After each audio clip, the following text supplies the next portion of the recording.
Berachot, and we are holding on Daf Kaf Hey Amud Bet. The Limud of Amud Yomi for Chodesh Elul has been sponsored by Dr. Aaron and Shalin Kahen for the health, happiness, and success of their children, and Leilu Nishmat Nisan ben Moshe HaKohen, that is Neshama should have an Aliyah. Also has been sponsored by Justin and Sarah Zarabi for the health and prosperity of Sarah Rahel Bad Nora and Ezra Haim ben Deborah, that should have full recovery. Refuah Shelema. Amen. We are holding just a few lines into the wide lines on Chafhei Amud 25b, and we are discussing the she'ela of what exactly is considered erva, what is considered halachic nakedness that would prohibit you from saying Shema when you are in that state of nakedness. So we introduced a concept called libo ro'eh ha'erva, that not only if you are looking at erva is considered lo yera'eh becha ervat tavar. Remember, let's just go back to remember, the pasuk says, v'haya machanecha kadosh. We need two more people in the back over there if someone wants to be mekayem nets, chavod, go in the back. There are two concepts of halacha, and both of them are in the same pasuk. A, it says, "V'haya machanecha kadosh." Your encampment should be holy. V'lo yera'eh becha ervat tavar v'shav ma'acharecha. And ervat tavar, nakedness, shall not be seen among you, right, or in you.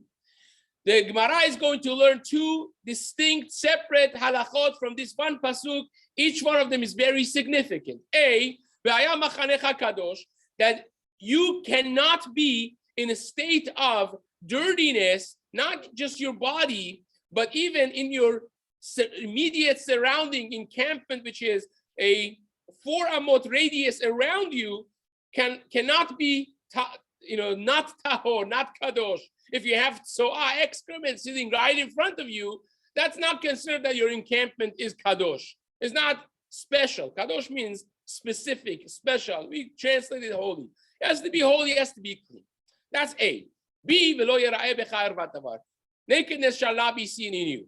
That means, as we are going to see, not only that you should not be looking at erva when you say divrei Torah, erva davar, dibur, when you say words of Torah or Shema or Tfilah, you cannot be looking at erva, but you can't even be exposed to erva, and someone else should not be able to see erva in you either. So there are really 2/3 halachot that we learn from that. If your erva is exposed and someone else could see it, also is a problem, even though that for some reason your eyes are turned around and you cannot see your own erva. Hence, we segue into a halachic topic of libo ro'eh ha'erva, that not only if your erva is seen by yourself or by someone else, but even your body parts, so to speak, kol atzmotai tomarna mika mocha gasha. All of your bones scream out to HaKadosh Baruch Hu, and therefore they cannot be seeing erva either. So we mentioned that there is a concept of libo ro'eh ha'erva. Therefore, the Gemara said, Tanu Rabbanan, this was the last narrow line with just a quick chazara. Ma'im slurin yoshev bahen at tzavaro. If you have clear water, you could sit in them until your neck, v'koreh, and you read Kriyat Shema. And says the Gemara, v'yesh omrim ochran meraglo. There are those who say, no, you cannot sit in a clear water. It has to be a water that is, messy and full of dirt, in a way that is not see-through, is completely opaque, and therefore you could see it, you could say Shema, because it's not considered libo ro'eh et ha'erva. So that's the machloket. Says the Gemara, v'tanakama v'arei libo ro'eh et ha'erva. How can tanakama allow you to sit in a clear water and say Shema when your heart and your erva is in the same domain? Both of them are under clear water and is see-through. How is that possible? Says the Gemara, kasavar libo ro'eh et ha'erva mutar. Tanakama holds that libo ro'eh et ha'erva is not a problem, it's mutar. That's A. Says the Gemara, your akev, your ankle is seeing the erva. So now, there are two different ways of understanding this in the Rishonim. The Tosafot over here seem to understand that the Gemara here is conquering that libo ro'eh et ha'erva is a problem, and therefore now I have a question: is akevo ro'eh et ha'erva also a problem or not? And the Gemara is going to discuss that in a moment. Or according to the Rashba, the Gemara is saying maybe even according to the Manda Amar, according to the one that says libo ro'eh et ha'erva is mutar, that your heart could be seeing your erva, exposed to your erva. Maybe akevo is a problem still, because by akev you have an exposure more to the erva because directly underneath the erva. So libo is not a problem if it's exposed because you have a belly, hopefully, right? And it's blocking, you don't see it, right? Depending on how old you are, but you're not gonna see it. But akev is literally under the erva, maybe it's a problem, right? So that is the question of the Gemara. So says the Gemara, akevo ro'eh et ha'erva. Gemara says no problem. Kasavar akevo ro'eh et ha'erva mutar. This Mandamar holds even akevo ro'eh et ha'erva is not a problem. In other words, if your eyes are seeing the erva, good. You don't extend acrobatic extensions of seeing by other limbs of a body. If your erva is exposed to your eyes, other people's erva is exposed to your eyes, your erva is exposed to other people's eyes, those are a problem. But libo ro'eh et ha'erva, akevo ro'eh, that's not a problem. That's how the Gemara is saying it here. Says the Gemara, of course we know halacha is libo ro'eh et ha'erva is a problem, right? Therefore, hence the concept of having a separation between your heart and your erva, which means that if you have a gown, you need to have a belt on the gown. The reason, by the way, that Hasidim have a gartel is essentially because of this. Now, there is also a concept that even if halachically you say, which we do say, that a tight undergarment nowadays or pants is considered already a hefsek, especially if it's tight because you bought it when you were young and now you put on 20 pounds or whatever. So it's pretty tight and it's good. Still, is going to be a mitzvah hikon likrat elokecha. The Kaf HaChaim, Rabbi Yaakov Chaim Sofer alav shalom writes that still there is a concept of hikon likrat elokecha Yisrael. Get prepared for the kavod of Hashem, so you put an extra hefsek. And that's certainly the reason that Hasidim do the gartel. The reason that you don't find necessarily the Sfaradim do it, even those who follow the Kaf HaChaim, is because they hold that the belt already does that. So hence, a concept of belt versus suspenders for those more popular guys in the shiur. What? Again, so that's not considered necessarily a full hefsek. It just makes your pants more tight, right? So it's not necessarily a full hefsek going around. So even though that's very convenient to have those drop pants, but it's going to be perhaps better to have a gartel or a belt. So says the Gemara, akevo ro'eh et ha'erva mutar. Nogea, how about if your akev is touching your erva? In other words, is there a difference between having a libo ro'eh et ha'erva, akevo ro'eh et ha'erva, or akevo nogea be'erva? If your akev is touching the erva, is that a problem or is that not a problem? Says the Gemara. Abaye amar asur, Rava amar mutar. Abaye says it's asur, Rava says it's mutar.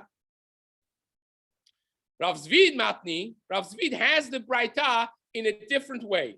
He says like this.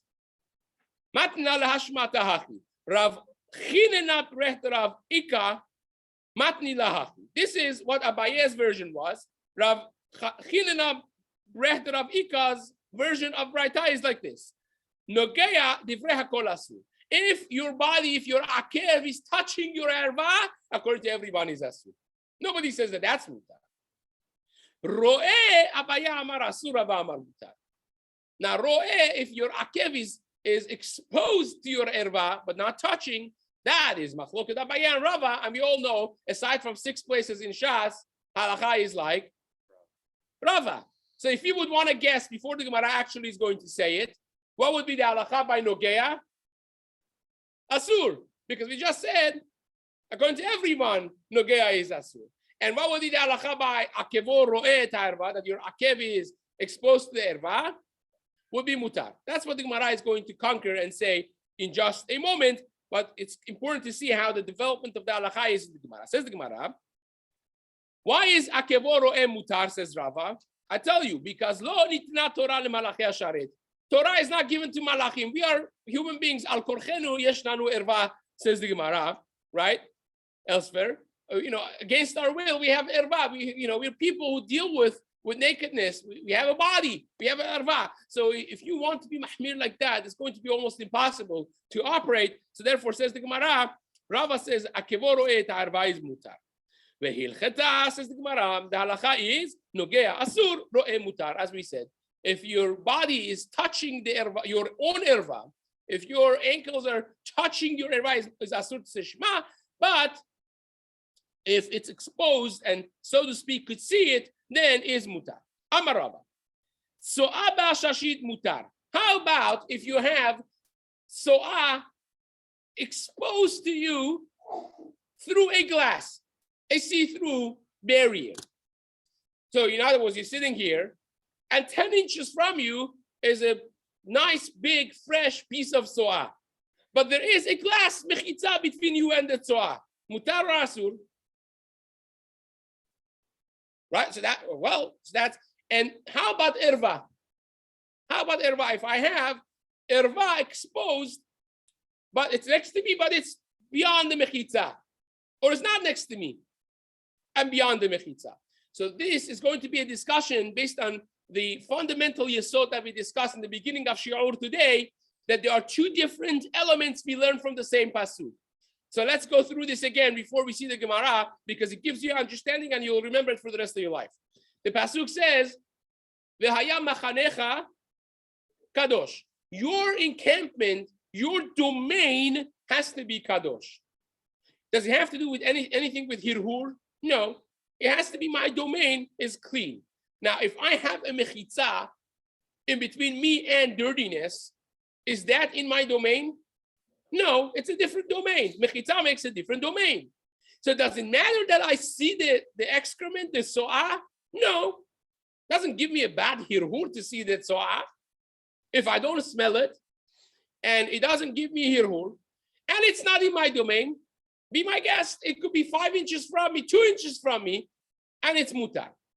But by erva, it says what? Lo yera'eh becha ervat davar. That Hashem hinges the isur of erva not on domain, but on eyesight. So if it's the end of the room, tens of feet away from me, and it's beyond 10 different glasses, bulletproof glasses, but they're all see-through, mutar or asur, it's asur. That's how we would say it. And that's exactly what the Gemara is going to say. I have a question about erva. Is it different if it's like digital, if it's on a computer or if it's on TV? Not necessarily. It's a very good question, because you have all kinds of questions about digital writing, imaging, and so on. Well, that's really for halachot of, when you want to say on Shabbat, is it mutar? The CC cameras by Kotel became a when they put the security cameras for the first time, Rabbi Yashiv, Rabbi Shlomo Auerbach, because they had a display of the CC cameras. And that became a whole problem, a whole question, I should say, of going to Kotel on Shabbat, not going to Kotel on Shabbat. Nowadays, everything is on CC cameras, and the question is if it's displayed or not. But that became a question there. But the Achronim forget about digital. They talk about pictures. For instance, imagine this is something that happens all the time. And I'm just going to tell you, I'm going to leave that as a cliffhanger, because it's a question for those who. For a specific club called the Daf Hayomi Ba'alacha, the ones who stay after Shacharit. We're going to get to that in Siman Ayin Dalet, which is upcoming. B'ezrat Hashem very soon in Shkaroch, we're going to discuss that. But the Achronim discuss it, and it is almost in every house you have a Chatan and Kala's picture on the wall of their room. Or if you go to people who have the pictures of erva exposed, like shoulders and down is considered erva, right? Tefach be'isha erva, we just learned that in Daf Chaf Dalet, right? And so on and so forth. So if you have erva exposed, Can you say Shema in front of a picture of an erva? It's the same question, really. It's not necessarily that different. And the simple halacha is that's asur at the very least because of the issue of hirhur, which is the core of this halacha. So the short answer is yes, it's a problem, but the long answer is complicated. And again, we will discuss that in the Shulchan Aruch shiur. Says the Gemara. Rava says mutar likrot kriyat shema kenegda. It's mutar to read kriyat shema in front of so'a, which is blocked by a glass mechitza. And Erva ba'ashashit, says the Gemara, asur likrot kriyat shema kenegda. So'a ba'ashashit mutar likrot kriyat shema kenegda. The reason that so'a is mutar, even if it's next to you, divided by a glass divider, is because so'a bekisu italia milta. The pasuk says, "V'kisita etzeatecha," you should cover your tzoah, and this is covered. Who cares if the cover is clear or not clear? You don't even need a different domain. If you put a cover on top, you turn over a glass bowl on top of it, even though that's not a different domain halachically, but still is v'kisita etzeatecha. You covered it. Doesn't have to be opaque cover. As long as it's covered.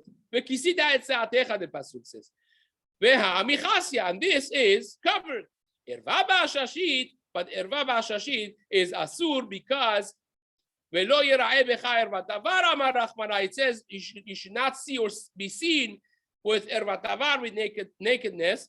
Veha kamichazia, and therefore, even if it's beyond a bulletproof mechitza of glass, still it's going to be asur. Amar Abaye, so kol shehu mebatela berok. Abaye said, if you have a little tiny bit of so'ah, so what's the halacha with that? How do you cover it? Says the Gemara, it's very easy. Actually, you could cover it with a little rok. But the Gemara says rok is not what you would call saliva. It's what me and you would call mucus, right? Amar Rava says uberok ave. It's not a regular rok. It's not regular saliva. It means something that actually covers and stays on it as a cover. That's considered already a cover. But again, you could put dirt on it. You could cover it with anything. That's the minimum that you could do is with rok. Says the Gemara. So abeguma, if you have a little so'ah in a hole in the ground, can you put your shoe on it as a cover and stand literally on top of it and say Shema? What do you say? Yes. Yes. The Gemara says yes. So abeguma maniach sandalo alea vekore. So long as your sandal, your shoe is not touching it, it is mutar. If it's covering, even though that you're literally standing on top of a hole that has so'ah in it, still mutar. Of course, provided that you don't have any smell.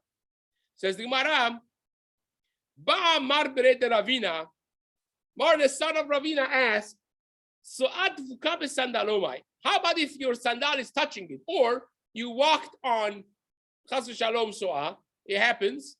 It was one of these, when we used to live in Westwood, one night, it was must have been after 1 or 2 a.m. I came home, was very tired, and I went to get a drink. And when I came back, I saw their footprints, brown footprints all around the house. And this was right after we got like a house cleaner. And I said, what is this? It came out that it was like a dog thing that someone had not thing. And I stepped on it. It took me, the rest of it's very sticky. It took me an hour to clean the whole thing, and there's disinfected and so on. Now imagine a generation that you had that by human excrement. We mentioned already in the Braita that dog excrement is not necessarily a problem, unless it has bad odor. That's a different story. But again, if you had that happen and your shoe, I think a trash shoe, you have a shoe that you have so underneath stuck to it. Mutar asu, says the Gemara teku. It's not clear, right?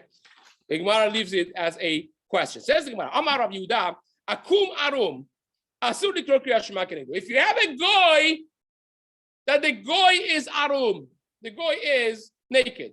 Mutar asur to say Shema in front of it. What would you say? Well, wait a second. First of all, you would say, why a goy? Right? What's the difference in goy and a yid? Right? So says the Gemara, My yiri akum. What's the business with akum? Afilu Israel nami. Even a Jew, erva is a problem, says the Gemara. Why would the akum be worse than a yid? Says the Gemara, no. Exactly the opposite. Israel peshitale is pashut for him that Israel is considered erva. Ela akum is terichale. The akum is more needed because someone that is serving idols, maybe it's a different story. The pasuk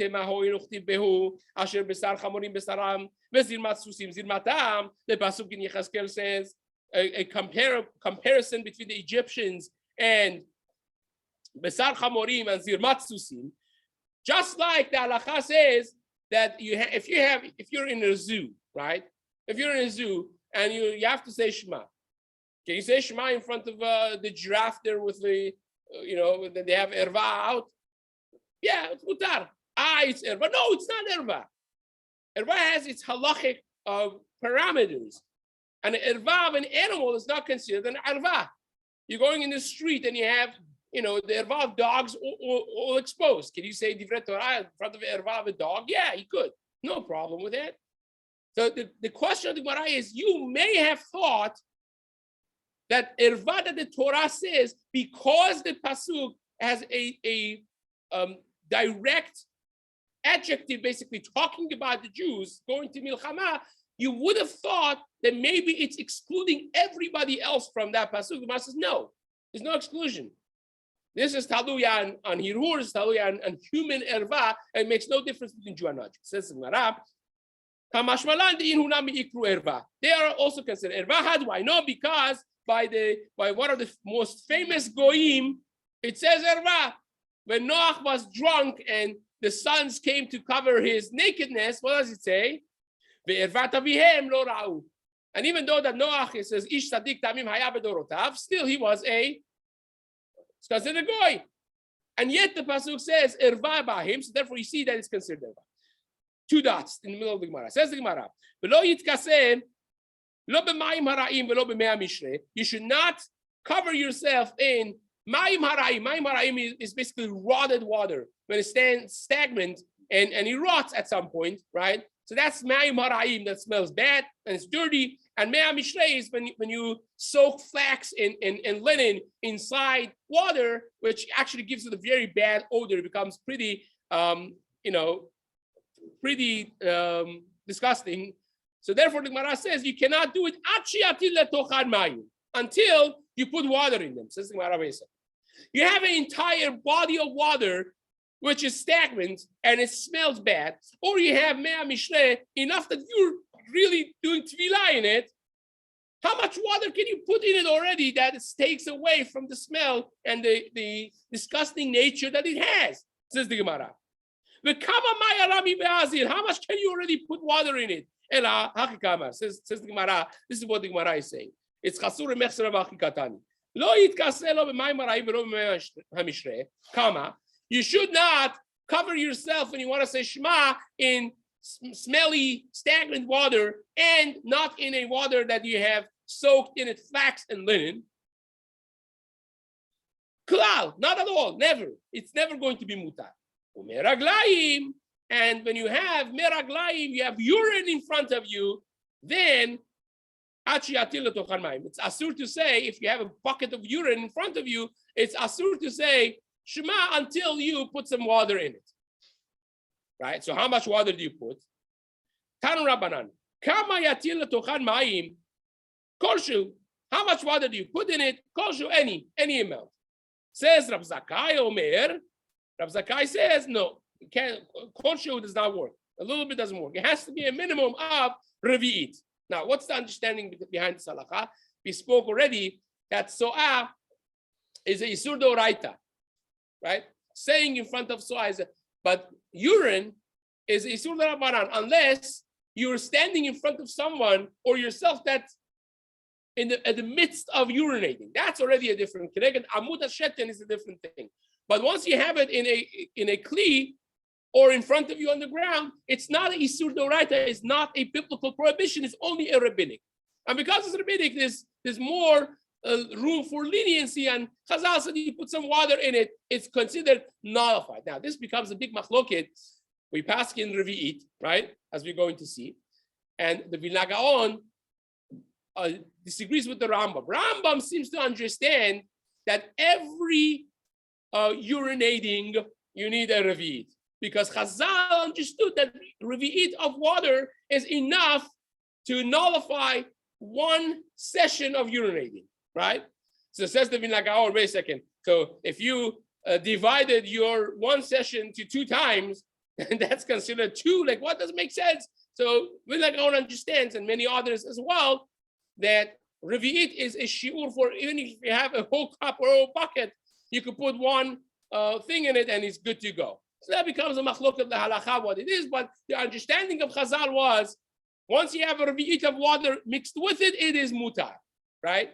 And again, there's room for this because the whole thing is a isur, the Rabbanan anyway, says the Gemara. Amar, Rav Nachman, machloket lebasof. Rav Nachman said, the whole machloket, whether a little bit works or you need a Revi'it, is only when you're adding water to an already existing urine. In other words, if you have a potty for a kid and the kid has urinated in it and you would really need to say Shema, you're holding your water bottle, so you put the Revi'it in and you're good, right? Or you put a little bit according to Tanakama and you're good, right? But says the Gemara, Rabbi Yosef says, the machloket is only levasav. Aber b'tchila kol shehen. In the beginning, kol shehen is enough. If your kid is going to be going to the potty to urinate, you could just put a little bit of water on the bottom, and that according to everyone is going to work. Why? Because now every little bit of urine that goes into this water, it's the concept halachically we call it kama batil. Little by little they become batil. Actually, very interesting tshuva from Maran Shulchan Aruch in his tshuvot Avkat Rochel. He has it's a stira in Hilchot Minhagim, Siman Reshut Bet and Siman Tetvav. They asked him that the Ashkenazim were starting to come to Eretz Yisrael.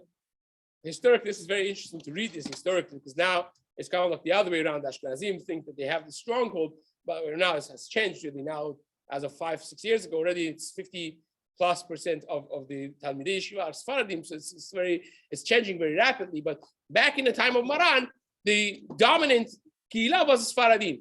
So they asked Maran, the Ashkenazim who came in, they want to have their own shechita and pass in their own terefot. And Maran says, absolutely not. Asur for them to do that. Why? Because every Ashkenazi that comes to Eretz Yisrael, the dominant Kihila is Sfaradi, and they become batel to the Sfaradim. Kama, but it's a whole sugya really in Psachim Dafnun, the Rebbe Shan, and the Shulchan Aruch in several places, in Siman Taf Tzadivav, Taf Samachet, in Yordan, Siman Shudalid, and many other places. But nevertheless, this is a fascinating thing that Maran writes there. It says they're Sfaradim basically. They could eat rice on Pesach, and they have to say Slichot also at 5:30 in the morning. All of that comes with coming to Eretz Yisrael because the general society, of course, was considered as Sfaradim, and that is what Rabbi Yosef says. Now, just to finish this sentence, Aval Lebasov Divrei Kol Rabbi said that's the first shita.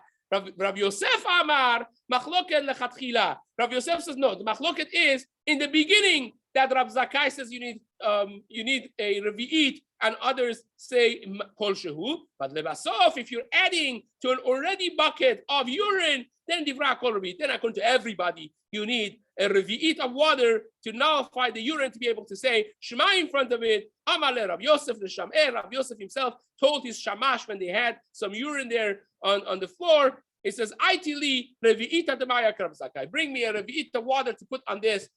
Because we paskin like Rab Zakai, and as we mentioned, is a halakha in Shulchan Aruch as well. We'll discuss this more, Be'ezrat Hashem, in the days to come.